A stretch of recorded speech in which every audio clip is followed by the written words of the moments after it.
How can socially conscious people like us, how can we fix our broken financial system that currently favors big banks, traditional corporations, and the super rich to a system that looks out for us average American citizens without using politicians or regulations?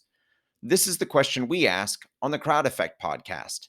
I am your host, Paul Lovejoy, activist investment advisor at Stakeholder Enterprise. On today's show, we're going to talk about crowd investing as a democratic vehicle of change to help fix our broken financial system. So, what is crowd investing?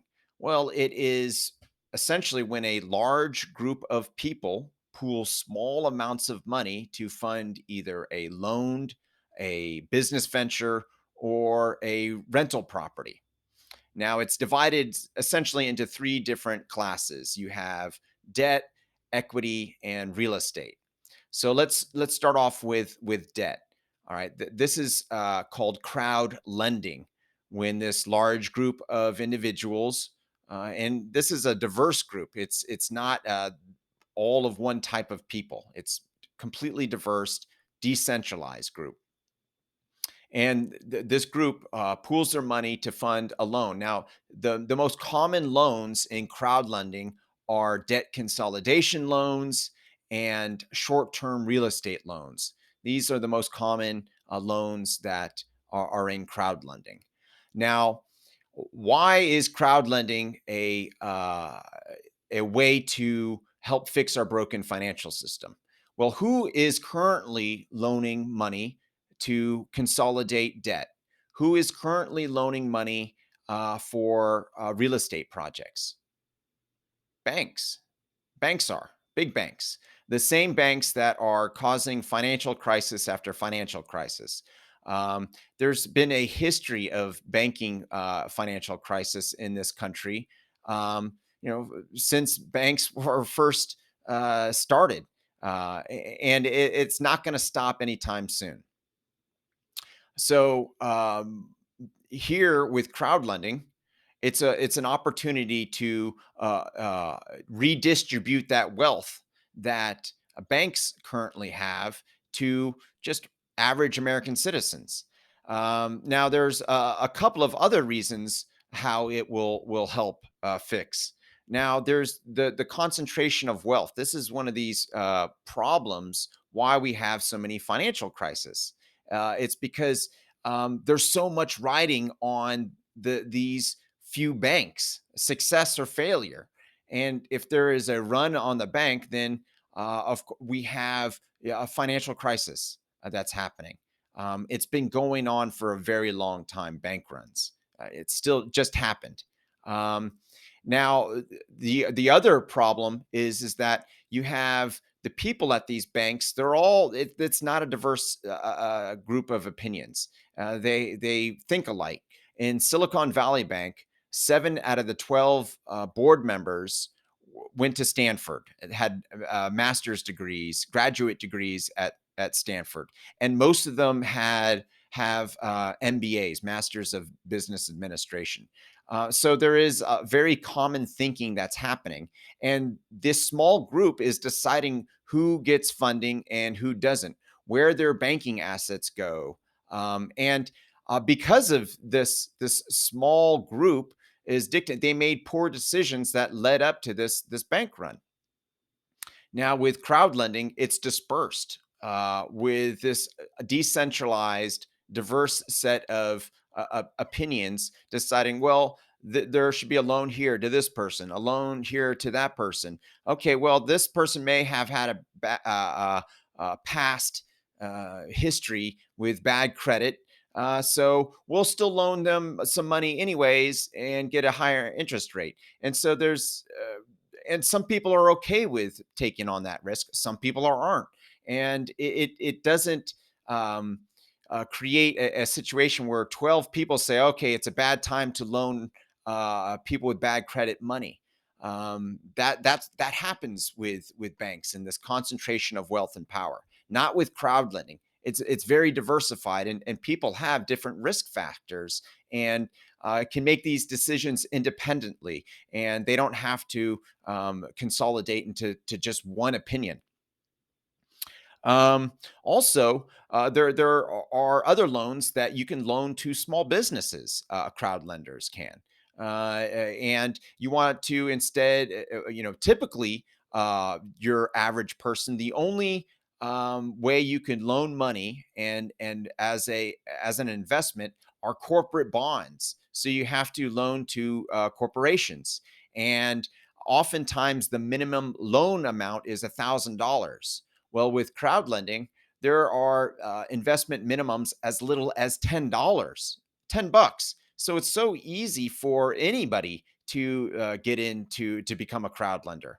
Um, and if you put your money into a bank account, well, now the bank can loan that money. Now they're not taking it out of your account, obviously. Instead, banks are allowed to loan money based on the total deposits of all their account holders, and it's called fractional reserve lending. They can only loan out a certain percentage of their total deposits, and that changes throughout the years. Sometimes it's 10% or 90% that they can loan out with a 10% reserve, 5% reserve.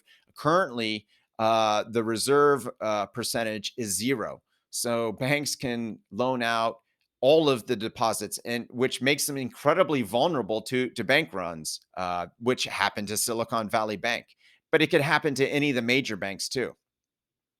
Okay, so um, with banks loaning out money, and they have this pressure to increase their profits every quarter, otherwise their share prices will go down. Well, they're going to loan as much money as possible, especially when there's zero requirement.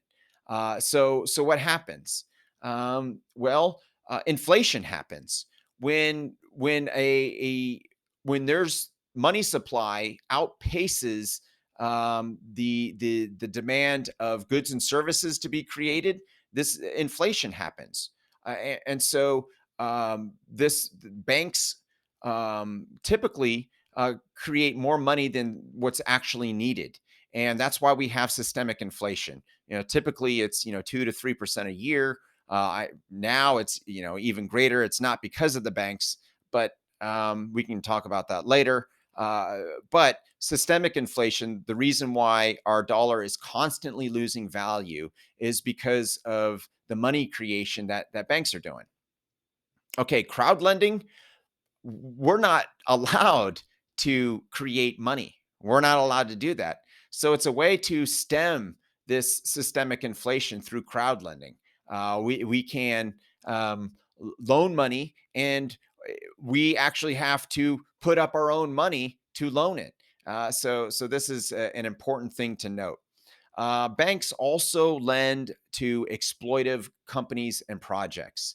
Um, Now, as a person, I choose not to lend to an exploitive company or project. I don't buy corporate bonds anymore. I Why would I? I it's I, the, I feel, and this is my own opinion as an investment advisor, that it's worse financially for me to do. I would get a better return. I'm far more diversified. With that $1,000, I can loan to one corporation, but at $10 minimum investment requirement, I could make 100 different loans. So it's far more diversified. It makes way more sense financially. Not only that, I don't want to lend to corporations that are exploiting their labor, exploiting the environment, exploiting their customers. I have no interest in doing that, and I don't think anybody does.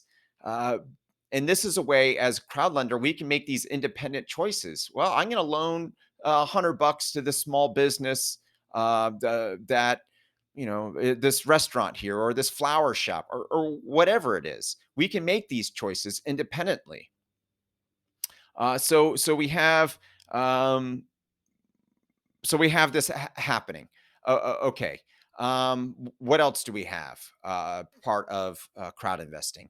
There is something called equity crowdfunding. Right? We talked about equity. Typical equity investments for traditionally investing is buying shares on the stock market. Well, with equity crowdfunding, it's when a large group of individuals pool small amounts of money to fund a business venture or a startup company in exchange for ownership of the company. So these are high risk investments, but because of the nature of crowdfunding and it's a small amount of money, you can diversify an incredible amount. And most startup companies fail, but all you really need is for one to succeed, to really you know uh, to make all those losses irrelevant. And it's very easy to diversify. $100 minimum investment requirements is pretty normal with equity crowdfunding. Now, this helps fix our broken financial system because right now, just a small group of venture capital firms and wealthy accredited investors are dictating who gets funding for their startup company. All right, creating additional hurdles for, especially for women and minority. Um, Women in 2021, 2022 were getting about 2% of all equity investments in startup companies. Just 2% were going to women. Uh, and under 2% for African Americans. So there isn't a lot of funding going that direction. And with equity crowdfunding now, it there isn't this small group, this concentration of power. Now power is being redistributed to all of us, to us average American citizens. And we can fund any startup see fit. And maybe this and we don't have to agree on it. It's creating this decentralized, independent, diverse opinions. Maybe I don't see something that you do in a company, and you fund it, and it's successful, and it enriches our lives. It creates helpful technology. Also, there's this problem of these wealthy venture capital firms and wealthy hedge funds being able to control our financial corporations, our system, because they're in the ground floor. When you get into the ground floor, you have this large stake in the company, and you're able to um, control these companies because you own them at the ground floor. And if something you don't like is happening that's affecting your bottom line, then you can control these companies to be able to um, do what you wish. So there's this problem, and it's a small concentration, a small group that does this, that's controlling our entire financial markets, our economic markets, the way our companies are built and set up. And with equity crowdfunding, it gives all of us this power, and it doesn't rely on just this small group to dictate how our companies are being built, how they're being formed, how they're structured. We don't have to build public corporations when you equity crowdfund, which is constantly has this pressure to increase your profits every quarter. Otherwise, your share prices go down. Equity crowdfunding, you could stay a private company. There's none of this pressure. Okay. What else do we have? We have real estate crowdfunding. Same thing. Large group of people pool small amounts of money to fund to purchase either rental or vacation properties. Now, uh, home ownership. This is your classic way of building wealth in the United States. Now, I don't think it's the best way to build wealth, even in the past, but today, with the price of homes increasing and the middle class shrinking, it's getting even more difficult for your average American to participate in buying their own homes and becoming homeowners, or even owning real estate in general through real estate crowdfunding. Now, it's a backdoor entrant, a backdoor way to be able to participate in investing in real estate, to become a property owner, to receive the rents from these vacation rentals and rental properties. Especially these vacation rentals, they're expensive to buy. Now, there are investment minimums of $500 on some platforms, $100 on some platforms, where just average Americans now can just contribute to it and receive some of these profits and these rents, and now have an ability to be a landlord. It's crazy. Today is the first time in history where someone who's renting, who makes $30,000 a year, can be a landlord to a multi-billion-dollar corporation, because they crowdfunded some office park. The game has shifted completely. And not only that, when you're engaging in crowd investing, think about what you're not investing in. You're not investing in the stock market and corporate bottom line. You're not investing in outsourcing. You're not investing in companies manufacturing in authoritarian controlled countries. You're not investing in this exploitive nature of capitalism. And all of this, all of these, the bottom line, the outsourcing, all of this contributes and perpetuates income inequality. And so it's a way to not only increase your own income through crowd investing, but also not to perpetuate the system that is creating this income inequality in the first place. My name is Paul Lovejoy. I am a crowd investor, and I see you are one too. If you'd like to know how to fix our broken financial system democratically without protesting or engaging in divisive political action, go to stakeholderenterprise.com.